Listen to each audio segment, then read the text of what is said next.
Alloh bersin.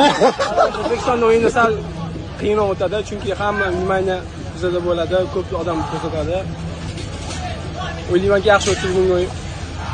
Terma jamoa bosh murabbiy qanday ko'rsatmalar bergandi, aynan himoyachilarga? Akalar zo'r beryapsiz, savolim bor. Javob. Bunaqa narsa aytilmaydi aka. Bu savolga javob berishga imkonsiz. Xo'p, keyingi savol. Bu yoqqa ham o'ting. Nishonlash qanday bo'ladi? 10-da. 10-da nishonlash qanday bo'ladi? Ko'ramiz. Barcha oldindan aytib qo'yish kerak emas. Hozir butun O'zbekiston ko'ryapti sizni. O'zbekistonlik muxlislarga, sizning muxlislaringizga fikrlaringiz. Salom deyapti. Salom. Tabriklaymiz hammani. Ha. Bo'ldi. Ha?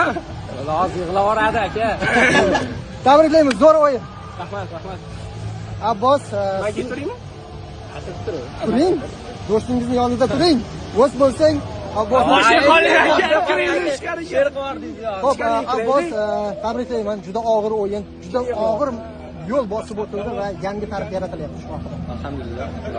Bu g'alabaga erishdi butun xalqimiz juda ko'pdan beri kutdi. O'zbekiston futboli, O'zbekiston xalqi jahon chempionatiga chiqishga haqli edi deb o'ylayman. Chunki bu ajoyib jamoa bilan chiqmasa, uyat bo'lardi. Xudoga shukr, bu uddaladik. Alloh bersin. Ko'tarib olib ketdi.